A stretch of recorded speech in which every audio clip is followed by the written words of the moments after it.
Is NC State for real? No, stop. I know what you're doing right now. You're going, Brian, we've heard this before. I'm not kidding. Are they for real? Listen, I've got Grayson and Kenton from Locked On Wolfpack with me. Here they are. Gentlemen, thank you so much for joining me, and we're going to talk about it right after this. Welcome to Clemson Football Live. I am your host, Brian. Thank you so much for joining me. I'm glad you are here. It's a different setup because my sign fell again. It looked ridiculous. And a lot of you, I want to tell you, some of you, I found out you have quite the vocabulary when my setting doesn't look right, and you call me lazy, and you've really hurt me. And yeah, my feelings are. No, and in all seriousness, thank you so much for joining me. If you're new here, especially if you're a Wolfpack fan, you're watching these guys. I'm about to bring them back on here. I hope you'll subscribe. You'll pass this along to anyone who likes to talk college football. Also, I'm part of the College Huddle, so check out the College Huddle. The link is below. Also, I know I keep saying also, Locked On Wolfpack, I put their link to their channel below here. So without further ado, let's talk about the North Carolina State Wolfpack. Grayson and Kenton, thank you so much for taking time to come on my show. Appreciate you having us, Brian. We're really excited to be here. We're already talking football. That must mean we're in the middle of summer. I was just about to say it's the dog days of summer. We're happy to help out fellow content creators because we know enough about the lawsuits. The NCAA tournament is over. We're supposed to be off the courts. We're supposed to be talking baseball. We're supposed to be on the field either way. Why are we on the courts? Why are we still in the courts? What's going on? So we're more than happy to talk ball with you, man. Well, thank you so much for coming on. And like you said, this is the deadest time ever. And no matter how many times we go through it, it is still really tough. A lot of anticipation. But let's get right down to it. Dave Doeren, how many years has he been at NC State? What, since 2013? Am I right? Yeah, I was a part of his first recruiting class. So, yep, since 2013. Really? Mm-hmm. You were part of the recruiting class, my friend. Yes, sir. I was part of Dave Doeren's first ever recruiting class in Raleigh. Yeah. So before I go any farther, I want to ask you this. You know, I've heard, being an outsider looking in, and people say stuff about Sweeney. I've heard NC State fans say that if Dave Doeren was not their coach, they're not too sure they would like him. Can you share some insight about maybe some of the good things that you know about Coach Doeren? Yeah, I mean, it's a standard thing for competitors, and I think the fans have it right in terms of, like, he's a guy that you love to have on your side. You hate to have him as your rival, as your competitor, that type of thing, because, you know, he's obsessed with winning. He really is. That's what he's about, and that's how he's built the program out. It's a long-term sustainable build that, you know, it's not a situation where he's one or two recruiting classes away from we're so over, because, again, he's built a lot of sustainability there, and he has a personality that, you know, it's not for everybody. It's not for everybody. And I understand when fans say, hey, if he wasn't our coach, I'd hate him too. More power to you, you know, but it's like having a Brian Bosworth, although he's not that type of personality. It's like, I hate to play against him, but boy, do I wish to have a Mike linebacker that's like him, you know, that type of deal. Sure. And I know that he and Steve Smith absolutely love one another, but we'll move on from that. Let's talk about this season. That's what everybody's looking at. So here I am. I'm a Clemson fan. We've got our own troubles. We have our own thoughts about this season. We open up with Georgia. Why? But with that said, we have Florida State. We have the season they just came off of. We have Miami thinking that they run things as they always do, but, you know, they're just setting up for another letdown. I wonder who their next coach is going to be. And then there's NC State. Now, the reason, and for my viewers and then any NC State viewers who's watching this, one of the reasons that when I found y'all, I was like, I have to have them on is Kenton, you and Grayson have great chemistry. You're straight up, professional, really good content. Grayson has an amazing radio voice too. But Kenton, you said this. I would say you said that we are contenders until the season kicks off, and we're the Penn State of the ACC, and that resonated with me because of the honesty.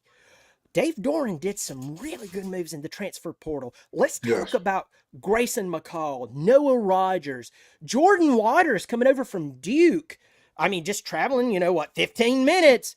Tell me, what's the buzz in Raleigh How's it feel right now? Well, listen, as somebody who works in Durham these days, I can tell you that commute from Durham to Raleigh is a lot more than 15 minutes. You need to slow it down if you're getting from one to the other in 15 minutes. But in all seriousness, it is a feeling of optimism, the likes of which that has not been around NC State football for quite some time, right? If we talk about all of NC State sports and how that optimism kind of is in football, but it goes beyond football, that's kind of where you have to start, because you would start with, of course, the first ACC championship in any of the big three sports for NC State in over 2 decades. I believe it was nearly 3, with the men's basketball team winning the ACC, of course, getting a bid to the tournament and then going subsequently going to the Final Four.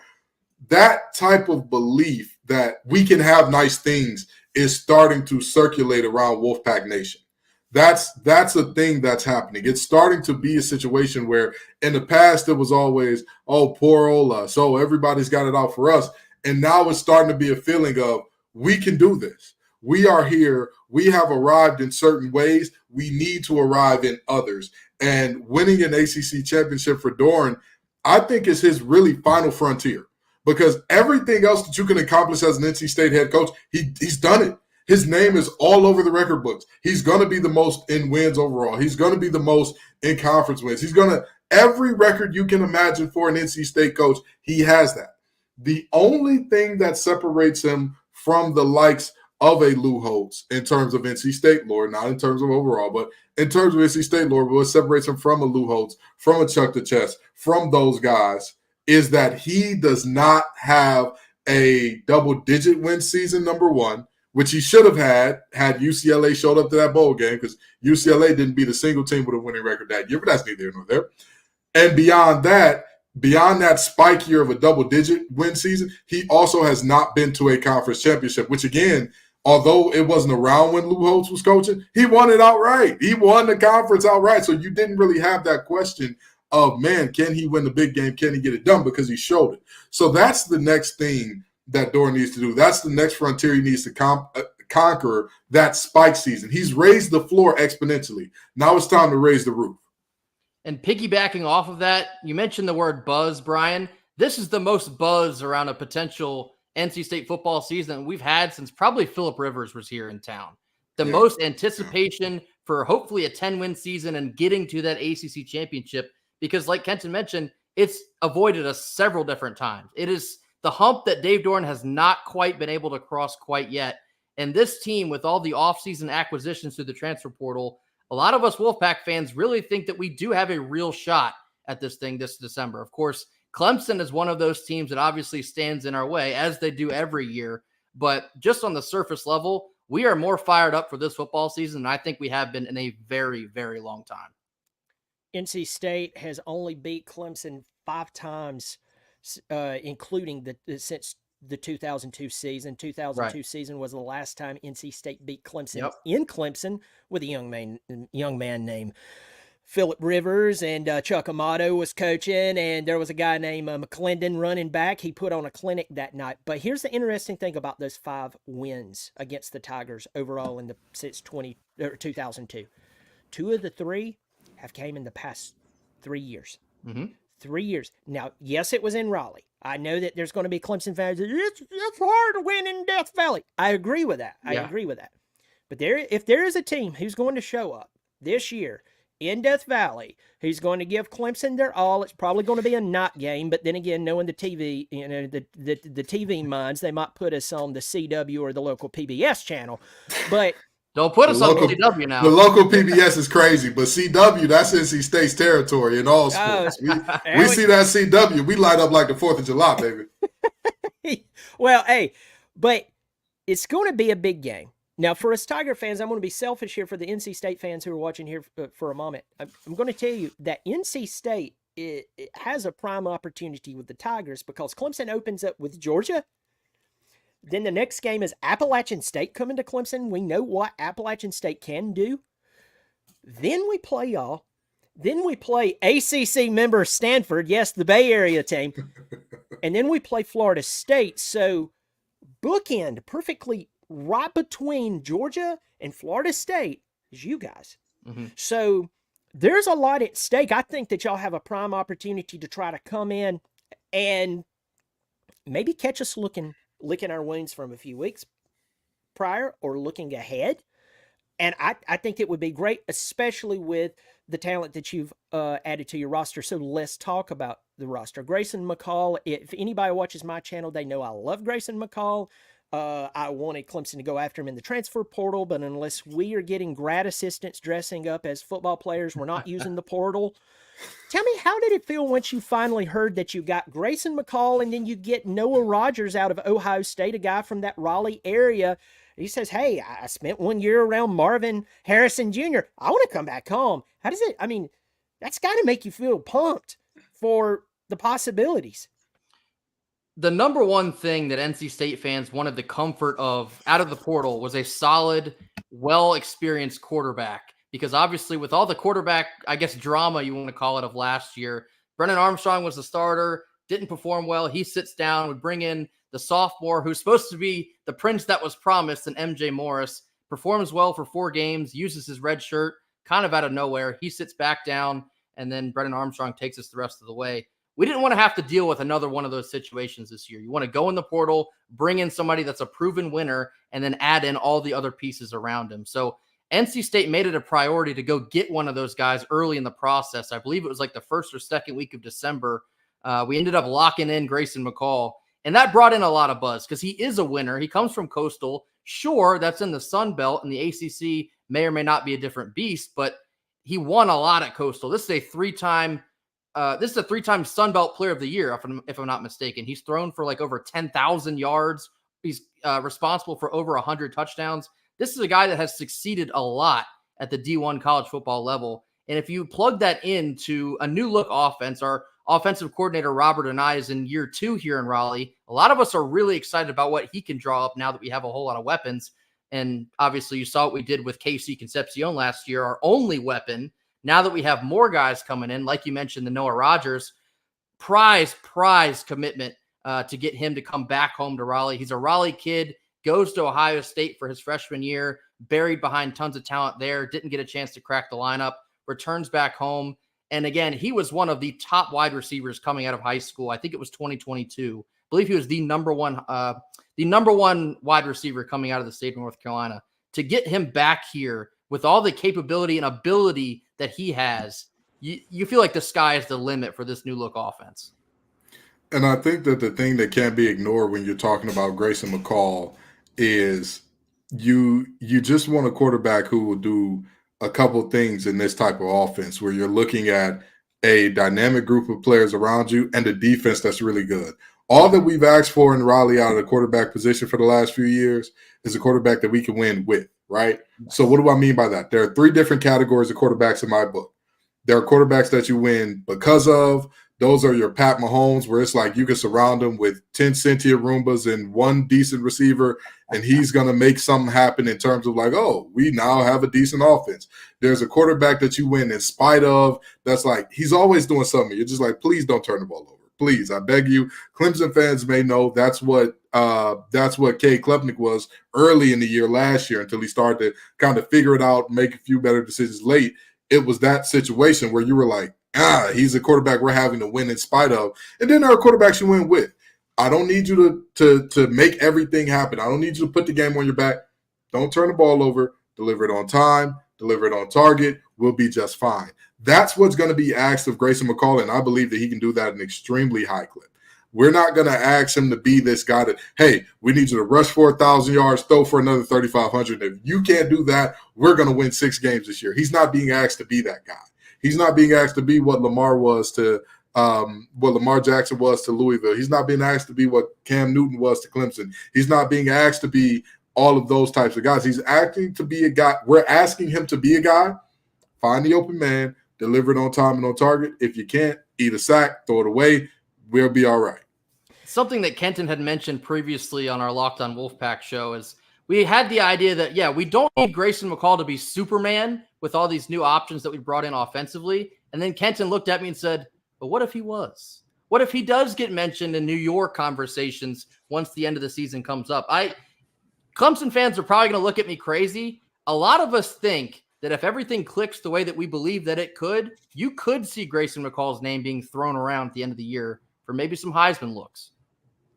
So for me, Grayson McCall, I've talked about him a lot. I said I wanted him at Clemson.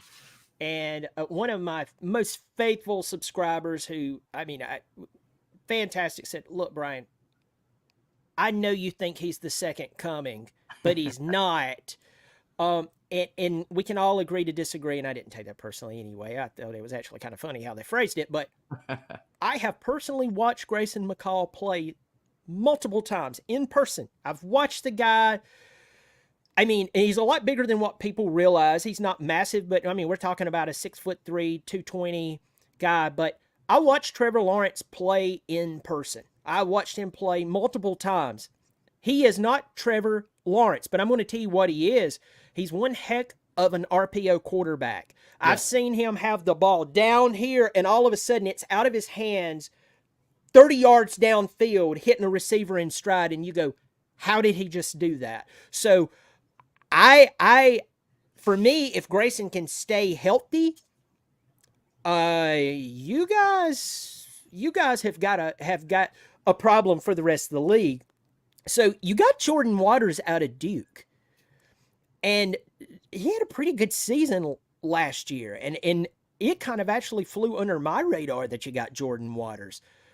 Let's talk about him. Let's talk about your offensive line, which, if I remember correctly, you returned 4 returning starters on the lines. I mean, this is good stuff. Obviously, KC Concepcion, everybody knows that. Knows that name. That guy's unbelievable. But let's talk about the workings of the running back. We have Grayson, who can run, and the offensive line. What's the dynamic there? So the biggest thing, you want to start? Oh, no, you go ahead. For me, the biggest thing with the offensive line is the health of the offensive line. Early last season, we had some struggles keeping guys healthy, shuffled a couple guys in and out of the lineup, and just couldn't really find real consistency. I mean, our running backs as well was not, I would say, up to par, and that was another reason that weren't running the ball very effectively. But this season, bringing back guys like Anthony Belton and Tim McKay and adding a new center from Notre Dame and Zeke Correll, and then you do add in Jordan Waters, who is third-team All-ACC coming over from Duke, you hope to kind of reestablish a run game, because that's something that's really been missing from NC State's offense, I'd say, the last couple of years. At least not as strong as it maybe had used to be. So for me, it's definitely going to start up front. It always does start up front with the offensive line, but keeping all of those guys healthy will be key to literally anything we want to try and accomplish this year. Yeah, and you know, rest in peace to Curtis Mayfield. He had a song called The Makings of You, and you think of the makings of a good running game and what happens, right? It's a few different ways to make it, but generally you're looking at an offensive line that can lean on people, that can reestablish the line of scrimmage, and backs that can get to where they got to go. What do I mean by get to where they got to go? Backs who have the vision or ability to understand where holes are developing and get there, and then when they get there, they can make something happen. Jordan Waters fits that criteria, and so does this offensive line, which, again, that's the very basic way, right? There are other ways where you can just have an offensive line that's so dominant, they could open up holes that Grayson or myself could be a 1,300-yard rusher behind. And then, of course, there are times where you have a running back that's so special, like Marshall Faulk at San Diego State, to where it's like, it doesn't matter if you block nobody. He's going to make something happen. But NC State has the first of that group, because this offensive line toward the end of the year, they got things figured out. And by they got things figured out, I mean they were dominant. They weren't good. They were dominant. If you look at the games as they went along during the season, look at the rushing yards per game. Look at sacks allowed per game. And it immediately, in that second half of the season, went way down. And granted, if our sacks per game weren't very high, because Brennan Armstrong was doing a lot to be very mobile and tucking and running, sometimes even out of what I thought was a clean pocket, but he did what he could nonetheless. And there was a situation where we could not run the ball. We could not get that knockback. We could not reestablish the line of scrimmage. And the reality is, if you're not good enough to reestablish the line of scrimmage, you have to have backs that are good enough to make you right in a stalemate. And I don't think that our running backs were utilized in that way, and our main bell cows weren't good enough to make a stalemate right. Right now, we have a guy who can make stalemates right, but at the end of last year, there was a play in particular against the Dirty Foot Club, you know them as UNC, where there was like, if you watch it, it was, I want to say, an inside or outside zone. And the offensive line looked like it was forming a crescent moon because there was just the front side, everybody's moving forward. The back side, they're holding steady where they're supposed to be. And it's like the running back's not being touched till he's 7-8 yards downfield. Now, granted, I don't expect every defense to be as soft and malleable as the Dirty Foot Club because that's the type of program they are. But with that being said, you do see something in that moment where you say, we can build on that. That is an offensive identity that we can live with and that we can win with and that we can honestly dominate with if you combine that with, again, a wide receiver core that I think is being terribly underrated by a lot of national media. The power of the offensive line is something that us Clemson fans know all too well of how it can affect your team and so on. I'll stay off of the folks. I'm sorry. I know that I have guests on. Guys, just please pardon me here. It's time for the airing of the grievances. With the airing of grievances. I got a lot of problems with you people. Listen, folks, I don't know how to get this across to you. An offensive line means something. Listen, the buffet busters, that's all good and stuff until they have to play a team. They have to play a team who has talent on the other side, who has a great schemer on the other side. And they look and they say, hey, we're big too. We can move them. We're not scared of them. And this is a big deal when it comes to offensive line play. Even Harbaugh, before he bolted from Michigan because he knew the NCAA wasn't going to stop until they got him, he said that offensive line basically is it's what's going to be the difference between winning and losing on the offensive side of the football. And he is absolutely right. Whether he does pick his nose and eat it or not, he is 100% right. So, folks, I have to get this back across to you. Everything is anchored in the offensive line. You can recruit them, but if you don't develop them, well, you'll have Clemson's offensive line. Yes, Matt Luke is here, but he has his work cut out for them, folks. That's the end of the airing of the grievances. With the airing of grievances. I got a lot of problems with you people. All right, so let's talk about the defense. Everybody is fired up about the offense. Of course, you had one of my favorite non-Clemson players to watch, Peyton Wilson. He came out there. That's just a workhorse. I mean, you see a guy like him come out there. He fought through injury. You watch him play. He's just a different type. He's gone. I think you only have 3 starters returning. Van and White is one of them. But the thing about it is I was noticing, and please correct me if I'm wrong because you're the NC State experts, I'm not. It's not like all of these guys are gone and you have true freshmen or sophomores playing. I mean, I'm seeing a bunch of juniors. I'm seeing some seniors. I do see some sophomores, but I'm seeing a lot of juniors. So that means there's some tenure there. Shine some light on some of the players that maybe us Clemson drive by NC State, notice their roster. Clemson fans, who are we overlooking? We'd be very naive to think that the NC State defense can not lose any steps when you do have a Peyton Wilson go off to the league. And obviously that's going to leave behind a very big void in your linebacking core. But one name I think Clemson fans should know is Sean Brown. Now, you're going to look at me crazy and say, well, Sean Brown's a safety. You were just talking about linebackers. Yes, he will be a linebacker actually this year. They're moving him down because they loved his athleticism and his ability to really fill in anywhere. And maybe you will remember this if you're a Clemson fan. At the end of last year's game in Raleigh, Peyton Wilson missed, I believe it was like the last 2 offensive series for Clemson because he had like a nagging leg injury at the time. Sean Brown did move down to linebacker in that game, and the coaching staff loved what they saw enough that they're going to move him down to be a full-time linebacker this year. So that's a very interesting name to know to see how he can transition that way. You did mention Davin Van. He's probably the premier name to know on the defensive line. I think 2 more names to know are also on the defensive line, Brandon Cleveland and Red Hibbler. Now, they fly under the radar a bit from last year because they weren't exactly starters, but when they did get in the lineup, they provided a lot of impact in a short amount of time. Brandon Cleveland, I believe he forced a couple fumbles on very limited snaps. Red Hibbler became a pass rush supreme there at the end of the year, and I think he's only going to be better as the season goes on. So those are just a couple names. I'm sure Kenton has a couple more for you as well. You know, I'm so grateful that that Clemson recruits nationally, not just their state. I'm so glad that Clemson has a defensive backfield that was just so loaded Oh, I know where that this is going. they couldn't go on down to Sumter, South Carolina, and get a young man by the name of Brandon Cisse, because I think that he is, Aiden White, we all know about him. He ain't allowed a touchdown. He hasn't allowed a touchdown in the coverage snap since I had a firm hairline and waves. It's been quite some time since either one of those things have been true. So in that regard, it's going to be incumbent upon the other cornerback to do good things. You have to be better than serviceable, because if you are serviceable, people are going to pick on you all night long. And that's where folks are going to be coming. And to see how good he got toward the end of the year, he took some licks. He took his chops early in the season, being a true freshman and playing as much as he did. But by the end of the year, I felt good watching him run out there. I felt good about that. I never had a moment where I'm like, oh God, Cisse's on the field. Oh man, this is going to be tough. So, you look at him, and that's obviously a guy that there's no way to not expect good things and great things out of him this year. And like I said, shout out to Clemson for letting him get away. Appreciate it.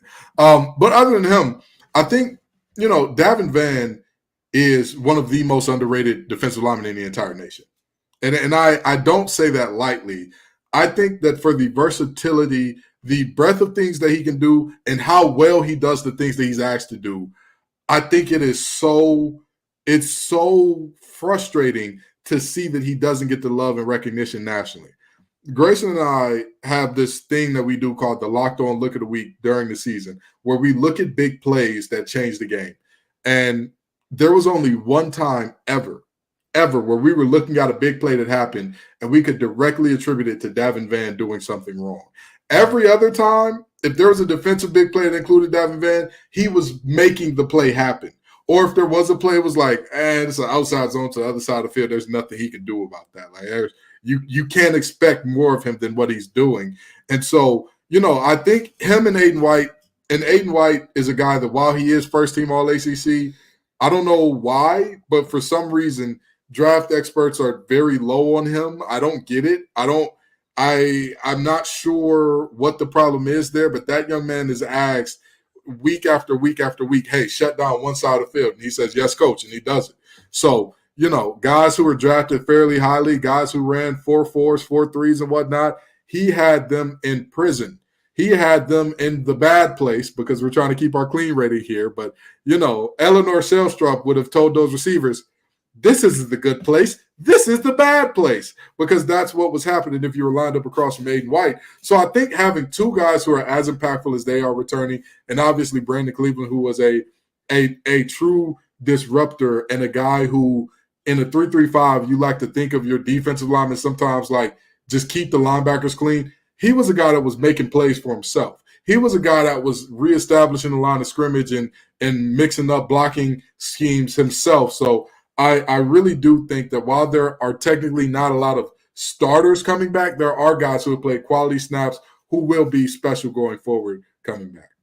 And real quick on Aiden White, I saw a quote from Dabo that they got Barrett Carter from the NFL portal. Kind of feels the same way for us and Aiden White, as he did enter the transfer portal. We went into a panic when that happened, because this is a guy that we had to keep on this roster.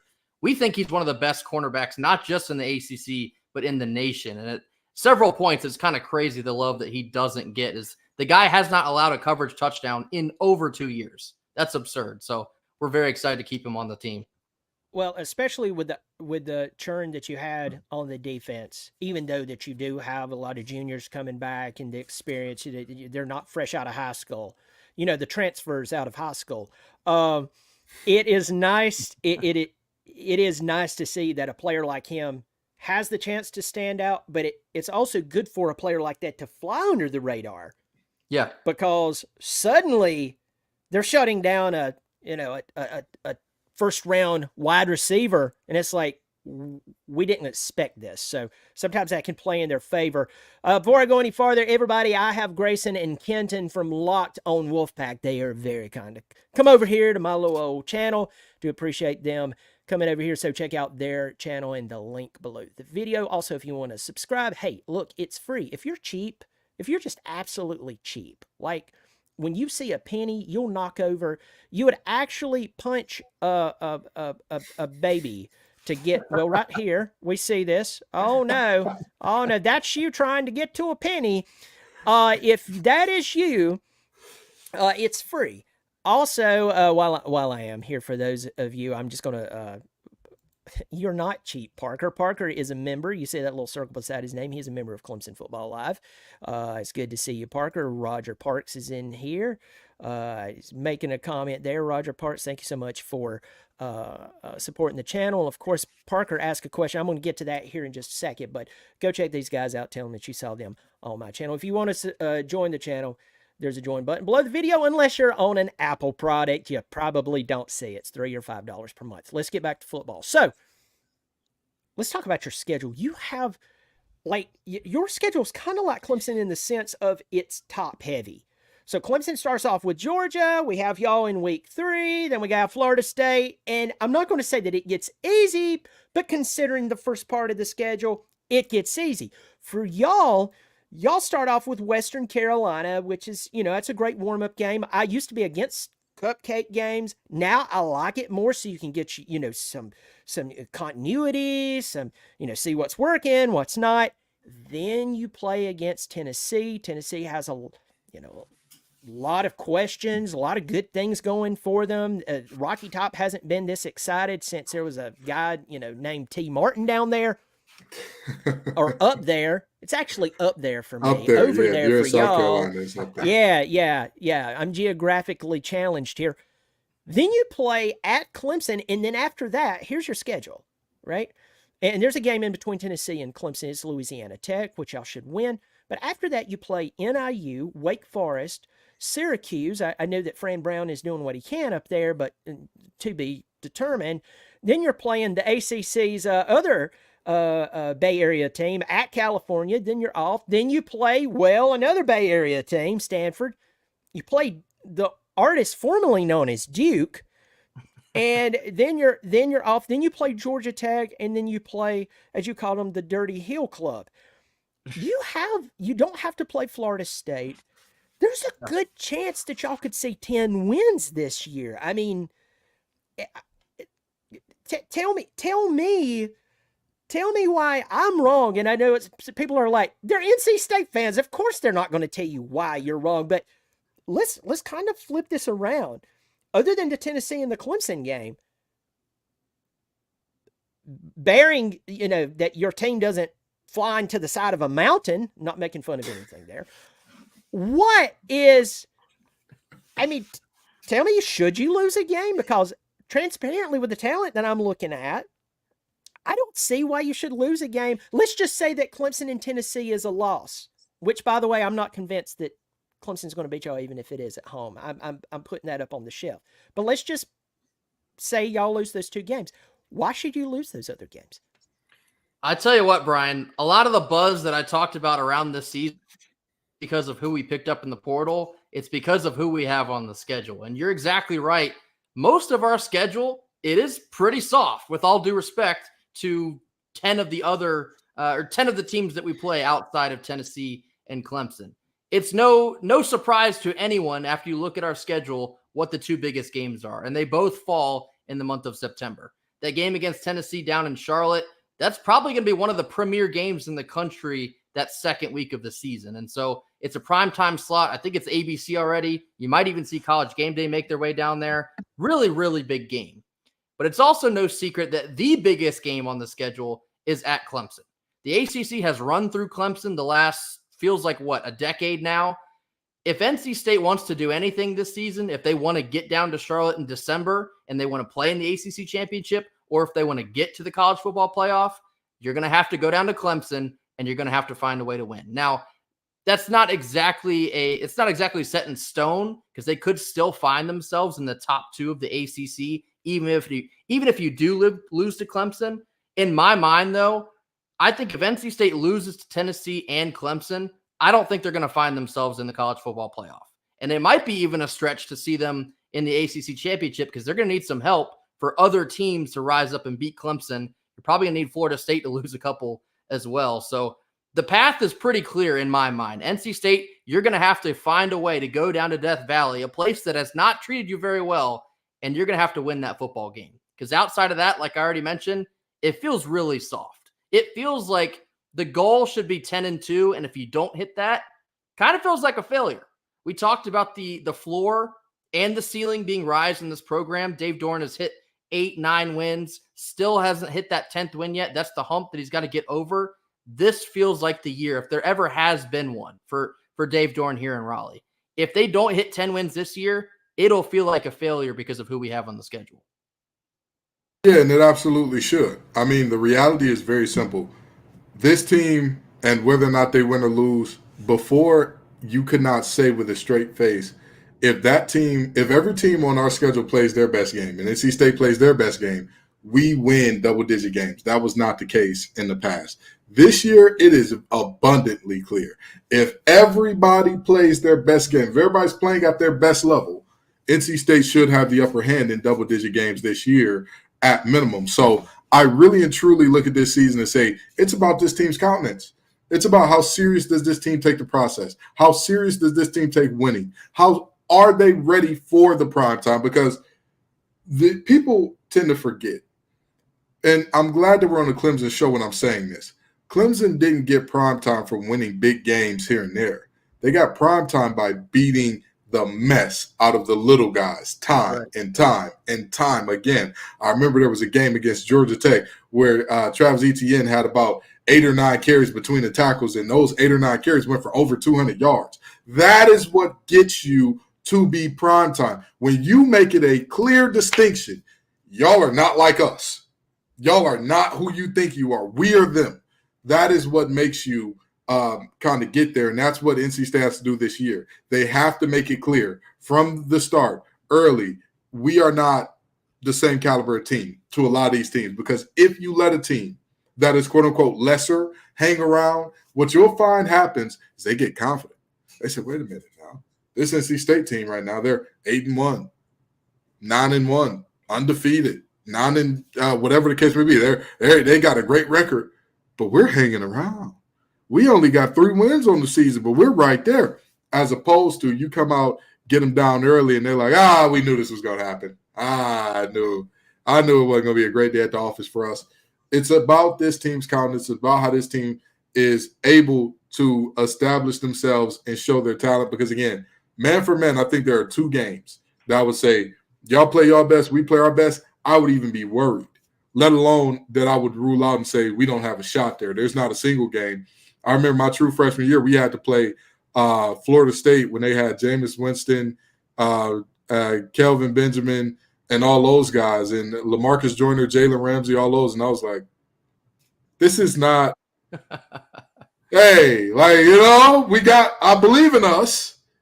That's a unit over there. You know what I mean? 18-year-old me thought we could win that game. 28-year-old me looking back says they had more Pro Bowlers than we had NFL guys. So – it's the reality of, again, you come out, you make your claim, you show who you are, and again, you don't just show up for the big games. Because even if we beat Clemson, even if we beat Tennessee, if you don't then go forward and prepare the right way for a Dirty Foot Club at the end of the year, it's a rivalry. Throw the record books out. Anything can happen. If you don't prepare properly for Louisiana Tech, folks are talking about the App State effect right now. Who knows? These schools have guys on scholarship too. So, it's about how this team prepares more so than anything else for me. All right. So Tennessee, I've talked about this. You guys don't know this, but my viewers know my brother-in-law went to UT. I know so much about UT just because of him. And I watch a lot of Tennessee football. Their offense is loaded with talent. Squirrel White, Brew McCoy, Deontay Thornton, Dylan Sampson's an incredible running back. Of course, Nico. I'm not even going to take a shot at his last name, or else I might have to lie down. Yeah, the guy is unbelievable. The guy is unbelievable. He sat behind Milton last year, and I like that. I like that he sat and he got to see how things are running, and he came in and he got to play. There's a lot riding on that young man, but what I will point out is that their secondary is extremely weak.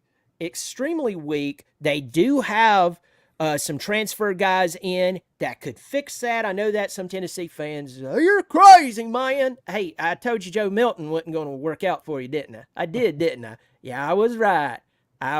Yeah, he didn't work out last year. With that said, you got Josh Heupel. The guy can coach. I think you guys have a solid shot at that game. If you come out and you hit them hard early, it's just kind of how, to me, it's really how both defenses responds in that game. Because I believe both offenses, I think, will do solid. Does it come down to the turnover game? I mean, I know that's like fundamentally like duh, but does it really come down to that against Tennessee with that? And then I'm going to move on to the Clemson game. I want to talk about the Clemson game. Well, I'll start this off by saying, no, I don't think this comes down to the turnover game. I think this comes down to the front seven game. I think Tennessee has one of the more overrated front sevens in the nation. You lose your second leading sack guy to the transfer portal. Your actual leader in sacks, Pierce, people are saying that he's the number 1 overall pick and all that. I'm here to tell y'all today, okay? He's good. He is very twitchy. He is explosive around that edge, around that bend. I'm talking to Clemson folks. Y'all know what a number 1 overall defensive end looks like, right? Like, y'all just barely missed out on one in Jadeveon Clowney that, all those years ago. But y'all have had multiple guys who've gone on to be first rounders. You've had a Dexter Lawrence that you stole up out of North Carolina and whatnot. Another guy that's from the Raleigh area that just, that fence just didn't get built in North Carolina. But y'all know what it looks like. I don't think that Pierce is that guy. I really don't. I think he's good. I really do. I think he does a lot of things well. If you're talking about number 1 overall pick, normally it's a guy that you got to look really, really hard to find a hole. That's not him. He's not in the game on a lot of running downs. Why? Because he's 240 pounds. I'm sorry to tell you, that's a little light in the britches to want to, hold your own against a guy like Belton or Jacarius Peak and company and Zeke Corral and whatnot. That's, again, running around the edge, that's absolutely where you'll excel. But that's a little bit more of a problem. And then on the other side, Nico is special. I think that he is a phenomenal quarterback. I think that with time, he will show everybody just how good he is. No quarterback throws well from the horizontal position. None of them. Even Pat Mahomes, despite the fact that Madden put in an entire animation based on that one throw he made in the Super Bowl, no quarterback can be consistently good when you are hitting them. Can this NC State defensive line and linebacking core get home? Because if you're talking about first game and it being a situation where I'm not going to talk about the environment because we all know Tennessee is different. That's a different environment. But you're talking about your first start where everything is on you the entire season now. All of the hopes and dreams of your team is on you. And you already know, hey, if we have receivers over to Aiden Whiteside, that guy's done. He's out for the play. And then you have on top of that to say, man, David Van he keeps coming, man. Red Hibbler. I'm seeing red, and I'm not talking about the Wolfpack jerseys. You're going to be in for a really, really tough night. So, to me, it's about the front seven. Oh, and by the way, when I talk about Pierce and what he does well and what he doesn't do well, if you're in 3rd and 2, can he be on the field? I don't think so. I don't like you can put him out there, but is it smart to put a 240-pound defensive end on the field in a 3rd and 2 situation? As opposed to if Tennessee can win that front seven battle and get NC State into a lot of 3rd and long situations where it would be favorable for them. They could get into those speed packages and have guys flying up the field all over the place. It's about the buffet busters, like you mentioned. That's what's going to get this thing done. Yeah, Kenton and I have a lot of the same concerns about this Tennessee game. And you hear a lot about SEC speed, and it's just different when you're in the Conference of Champions, and it just means more and this, that, and the other. For me, it's going to have to be NC State's defense being able to slow down the Tennessee offense. And we do have a lot of new pieces. We mentioned Brandon Cisse earlier, just a sophomore. Think the world of the guy. He's got a load of experience, but in terms of getting it done against an SEC team, that's going to be a great challenge for a guy like him. Aiden White, as good as he is, he's going to keep one side of the field locked down. they're going to be targeting Brandon Cisse. So that is a massive opportunity as just the second week of the season. And then, like I already mentioned, Sean Brown as well. If that turns into an experiment that doesn't quite work out, it's going to get exposed extremely quickly against an offense like Tennessee. And I also think that I think it's Iama Leava. That's pretty close.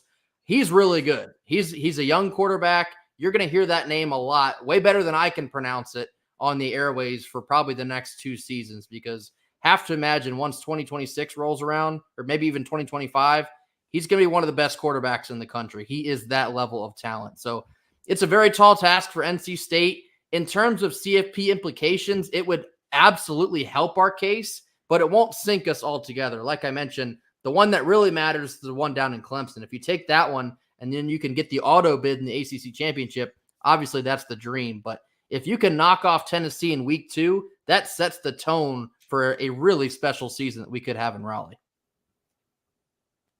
2 weeks after, and something weird's going on with my with this. This is weird, guys. This is crazy. Dabo cut his wire. Yeah. I think he did. I think he did. Well, let me see if I can fix this, and if I. Oh. It's all right, folks. Don't worry. We don't think that Dabo actually did it. He's still dealing with Tyler from Spartanburg. So, man, it was definitely Tyler. I think Tyler cut the wire. Well, I'll tell you what. He made some good points, and I think he was a live wire. I'm not saying that Tyler from Spartanburg may have deserved team MVP last year, but let's think about it. Maybe let's think about it. I wouldn't rule it out. Well, Clemson fans, while we have you, I guess me and Kenton are going to run the show now. Would you say that Death Valley and Clemson is a top 5? Okay, now he's back. I was asking the Tiger fans if they think Death Valley and Clemson is a top 5 most intimidating place to play. So me, I always, instead of going, yeah, and then I start the Tiger rag and I'm cheering, going crazy, and everything. It is a very tough place to play. It's tough. It is. It's very, very tough to play. But what I wanted to say, and then software started doing software stuff, and it made me lose my mind. No. That was me when that happened. 2 weeks after Tennessee plays y'all, they have to play at Oklahoma. So we have to play Florida State 2 weeks after y'all. Tennessee has like Kent State after playing y'all. You can't help but wonder if their mind is going to be on y'all, but then maybe get some of that SEC cockiness. That we are the SEC. We're going to go beat. It just means more over there, right? It just means more, guys. It just means more. Just ask Vanderbilt. But let's talk about the Clemson game. Clemson, and for some of the NC State fans here who are watching this, I just want to make this perfectly clear that the hiring requirements for the defense at Clemson totally different than the offense. Okay. Up until recently, and I'm not kidding. For some of you, you're like, I wonder what that guy was talking about. Google our offensive staff. Up until recently, Matt Luke was just hired. That was a massive pickup for us. The guy knows what he's doing. He's been coaching for over 20 years. Garrett Riley, he was hired to call offense, but I don't think he called offense for us last year. That's really odd. He's been coaching since 2013, but hey, he's had some success. We're going to leave that alone. But then when you get outside of that, well, the coaching experience and coaching stops is very interesting. I'm going to leave that alone. But if you go to the defensive side of the ball, there's guys been in the NFL and everything. And you can tell the difference. That's why we've lost guys like Jeremiah Trotter, Nate Wiggins, Makuba. He transferred to Texas for more money. You have this happening, and nobody's worried about Clemson's defense. We're all worried about the offense, not because Matt Luke can't coach. It's just you have Kenton. Kenton, you know this better than anyone because you play college football. When you've ran drills and worked with a certain personality for 2 straight years, and then suddenly somebody else comes in and they do things differently. It takes Right. time to get in there. So I think that this is y'all's offense versus our defense, and then just whichever, our offense doesn't mess up, y'all's defense doesn't mess up. I'm kind of looking at it kind of that way. We know it's going to be y'all's offense versus our defense. Tell me your thoughts on the interaction. What are you hope? Phil Moffitt can run the football. You kind of talked about it earlier. Phil is the type of back you want when your offensive line's not doing that well. Yeah. What is your thought going into the Clemson game? What is your hope? I mean, obviously you hope you win, but I'm talking about like granular. What are you hoping to see out of your team, especially on the defensive side of the ball? Well, I would say defensively, I mean, with all due respect to the other players at Clemson, I think that there are two guys that if you stop them, you've effectively stopped Clemson's offense. I believe the slot receiver number 0, I can't remember the name right now, but he was a young guy, really, really young. I want to say true freshman. He was special. He was electric whenever the ball was in his hands. That's the type of guy that he's leaving. He could shake you out your shoes, pick him up, and take him back to your sideline and say, hey, trainers, tighten these cleats up a little bit. So him and Phil Moffitt are obviously the two guys to stop, with all due respect. I like the tight end. I think that he's good. I think he's a really, really good vertical threat. He knows how to use his body, box off for jump balls, all that type of stuff. But Moffitt is the type of back that he's a big, strong fella. And as he leans forward, it's like how offensive lines lean on you. The same thing happens with backs that are his size, because you start off the game and tackling them, it's tough, but you're all right. And then the second quarter hits and you're like, yeah, tackling them, we're good. We can do this. And then the third quarter hits and you're like, hey, man, did he go a couple yards further when I grabbed him than he did last time? And then the fourth quarter, you're like, you're begging for mercy at that point. Thank you for letting me know Antonio Williams. But yeah, you're begging for mercy at that point in the fourth quarter, like, Jesus Christ, man, dude, can they give the ball to anybody else? So to me, the biggest matchups that I'm looking at are, can you stop Williams? Can you stop Moffitt? Those are the two questions for me that will ring out more than anything else, because I don't think we have a matchup for that tight end y'all have. I really don't, but I also don't think he's explosive enough to win the ball game by himself. Now, Williams and Moffitt, I think both of those guys are. I think if you let Williams go if you give him a good 3-4 plays where you lose him in coverage or something like that, don't worry about it. The band will be striked up and all that. He can keep running till he touches the rock. That's how far the young man will be beyond the defense if you're not paying attention to him. Moffitt, the same thing. Again, he's going to be coming time and time again. So if you can't get Clemson in the deficit to where they have to rely on Cade, you have to be able to stop Phil Moffitt for the entirety of a football game, which, again, he knows that his running mate in Will Shipley is going to lead. He knows I'm going to be a bell cow that's going to be looking at 20, maybe 25 touches a game. I'm sure that he has prepped himself mentally for that, and I'm sure that he's going to be prepared for that. NC State has to be prepared for that matchup. Yeah, I certainly have Phil Moffitt circled. I was kind of surprised to see Will Shipley move on. I thought with one more year at Clemson, he could really do something with his draft stock there, but evidently he moves on. That leaves Moffitt to be the bell cow. I think that's probably a plus for Clemson. He's very talented. I've heard a lot about these young freshman wide receivers that are coming in. I think it's TJ Moore and Bryant Wesco, if I'm not mistaken. I think that's a lot of pressure to be putting on freshmen. It's kind of funny to say that now, because a couple of years ago, a team like a Clemson, like, oh yeah, they have this stud wide receiver, just a freshman. Oh, I bet he does well. But now with the world of NIL and the transfer portal and this and that, freshmen can come in and be instant impact type of guys. So I've heard that those two names are names to look out for offensively for Clemson. If NC State's going to beat Clemson like they did last year, I think the recipe stays the same in that you have to make Cade Klubnik beat you.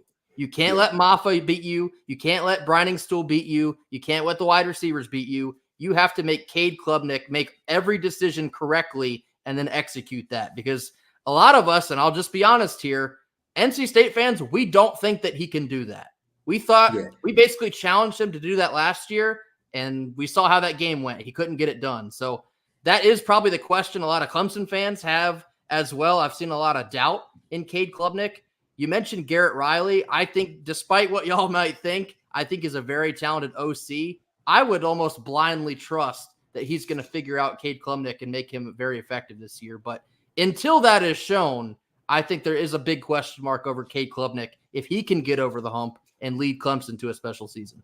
Well, that's where me and my wonderful co-host here would disagree because, I knew the minute that I heard Dabo say that Garrett Riley isn't running Garrett Riley's offense. We bought Garrett Riley in to run Clemson's offense. Well, I immediately said, "Oh no. That's not how that works." There lies the issue. Exactly. There are certain guys that you just got to let cook, and he's one of those guys that you have to fully lean into him. Because not just because of the Riley last name and the pedigree, but obviously, right? You know who his brother is. You know his brother's one of the best play callers in NCAA history. Yeah, people thinking Baker Mayfield was a number 1 overall pick. That's how good his brother is. And so naturally you think, oh yeah, it's the lineage and all that good stuff. He goes to TCU, turns Duggan and that crew and Quentin Johnston into a special bunch and all that. And you think to yourself, man, he needs to be given the reins wherever he goes. But that quote from Dabo was very peculiar and not in a good way, because you just don't want to hear that about a guy that has a proven track record of success, a proven track record of, if you let me do what I can do, not only will I get you to the playoffs, I'll beat a team that we're not supposed to be on the same field on, right, in terms of a Michigan, so. Well, what you just said there is, blasphemy in Clemson, South Carolina, except for I could care less, because the proof is in the season we just had. I mean, when we heard that Garrett Riley was learning our offense, I hit the roof, and I was like, you mean that anemic, identity-less, terrible offense? He needs to learn. Okay, I'm going to go lie down now. Yeah. Yeah. And here's the other thing too, to totally agree with you. Trust your hire. Yes. Trust your hire. Yes. I don't care if this is football. I don't care if this is business world. Trust your hire. Yep. And we saw what happened. And I'm going to say this too, and I know we're getting close to an hour. By the way, everybody here is viewing. I hope you have subscribed. It is free. All the NC State fans who stopped by, I appreciate you stopping by. Drop me a line in here and let me know that you're here. All my Clemson fans who's never seen these guys before, check out their channel. Drop a line to them. Be courteous, okay? Don't be jerks, all right? Don't be turds, okay? Don't you put that evil on me, Ricky Bobby. Don't you put that on us. Yeah, don't do that. Don't make us look bad, all right? Go over there and be kind, all right? If y'all are cool with us, we're cool with y'all. Yeah, that's totally fine. And subscribe to them. But going back to that, it was just I think that was when I knew without a shadow of a doubt that we had problems. But just throwing this out there, Clemson's had development issues. DJ Uiagalelei, and I always still mess up his last name, and I've been pulling for the guy. Now, of course, I still won't be pulling for him when we play him against Florida State, but I watched him play a lot last year. I was hoping to see him revamped. Florida State feels like Norvell's going to work some magic. I just don't think so. But with that said, Clemson ran through him. I mean, it was almost like a bad diarrhea. They ran through him. His career didn't look that great. Then you go and you get a kid out of Texas who never lost a game in 6A Texas football. I'm telling you, I'm telling you, if you are a poser, you're going to lose in 6A Texas football, at least one ball game. He never did. He won 3 state championships, 2 as a starter. He's not looking great. We have a guy behind him, 4-star out of the state of Alabama. He's not developing like they thought. Folks, when are you going to step back and tell yourself that the way that we've been doing things, it's not working? And you have people like NC State fans are sitting here going, we would put the game on Cade's shoulders, and that's exactly what. If I was scheming against Cade, I would say, okay, Moffa's going to get his, but let's stack the box and let's make Cade make a decision. And that's exactly what I would do. So, gentlemen, as we're coming to a close, again, thank you for coming on the show. Thank you so much for having us. Do you guys leave the ACC and join another conference? Is this something realistic for y'all, or is this just something to fill dead space like Kenton said during the offseason? Well, I wish I had a better answer for you, but the reason we talk about it a good deal is because it's very much still up in the air. Obviously, we're not at the forefront of all the discussions like Florida State, Clemson, and for some reason the Dirty Foot Club are. A lot of NC State fans feel that NC State is kind of in danger of being in no man's land if the ACC is to slide into the ocean whenever that may or may not happen. You know, bringing in Cal, Stanford, or SMU to the conference, weird move. Maybe it works out, maybe it doesn't. We weren't big fans of it, but we'll see how that goes. Long term, the best thing that NC State can do, well, I guess I shouldn't say long term. In the short term, to get to the long term, the best thing that NC State can do is just focus on improving your brand nationally, because I think that's something they've really struggled with in probably the last couple decades, and not just on the field stuff, but just program recognition across the country. It hasn't been as strong as it needs to be. And when you're looking at conference realignment, the bigger brands moving about the country, when it comes that time, you want NC State to put themselves in the best possible position to make the best decision that they can. So whether that is the Big 12 or the Big 10 or the SEC later on down the road, who's to say right now? But we're just kind of almost waiting with bated breath to see how all this plays out. But right now, we're just trying to win the ACC this year, and then we'll focus on whatever happens after that. I'll give you a definitive answer. No. NC State is not leaving the ACC. Let me break this down for you. Long story short, what's going to happen in these lawsuits that are currently going on? Everybody keeps saying that there's going to be a settlement. I highly doubt it the longer this thing drags on, but we'll see. Here's why I say that. The long story short of this is there's only one way that NC State leaves the conference, and that's if both of these schools find some loophole that was like, haha, we actually don't have to pay a dime to leave. Because if not, you're still be on the hook for, even if there's a settlement for, let's say, the number with no settlement is $500 million. That's the number that's estimated without settlement. Let's say a settlement gets down to half of that. $250 million is what you got to pay. I don't think NC State has $250 million in its coffers to leave right away. So they would have to at least wait until, hey, time has wound down. We can now leave now that things are like, it's not $250 million, it's 150 or it's 100, maybe even 50. Then you could get that type of situation, because the reality is, if Clemson and Florida State lose their lawsuits, neither one of these schools are going anywhere. Nobody has that type of money just to drop to like, oh, I'm leaving now, see you later. Florida State has already taken out debt that will last them up until the 2040s to rebuild and remodel certain parts of their stadium. So they don't have that type of Skrilla laying around and say, oh, we can pay that to leave, no problem whatsoever. NC State definitely doesn't. That's just not the reality. And so the perception is a lot worse than the reality for the ACC. The ACC is set to make more money than the Big 12 this year. Teams from the ACC will get a higher payout than the Big 12 over the next few years. Most people don't realize that, because the perception is our heavy hitters are leaving. Well, guess what? Their heavy hitters are already in the SEC. Oklahoma and Texas are already gone. Who's your big dog? Houston? UCF? TCU? Like, you know what I mean? With all due respect.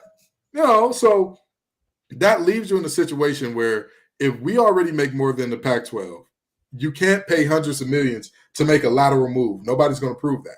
So then you get into the conversation of, do the SEC and Big Ten want you? And both of those conferences have openly said either we're done expanding, or if anybody comes to our conference, they have to be a great addition, meaning they have to give more than they be taking out in terms of viewership and how much money they be bringing in, which again, I tore 3 tendons for NC State. Love the university. Glad that I got my degree from there. All that good stuff. I'm not going to sit up here and tell you a lie that we add into the Big Ten and SEC viewership as it stands at this moment to where it would make sense. I think we could make them break even on us. I don't think that we can add enough to add in. So my answer is no. Sure. I've said that the great appeal is to ESPN. It's like in old times appealing to Caesar. I appeal to Caesar, that which can be extremely dangerous. You'll lose your head, literally. But with that said, with that said, if ESPN sees for some reason that they would like to keep the Big Ten out, if the Big Ten wanted to make some crazy move, I think I just lost Kenton. If they wanted to make some crazy move to bring them on, just to stab a marker in the backyard of the SEC, they might go that route. But we'll definitely see. Let me see. I had Kenton back here.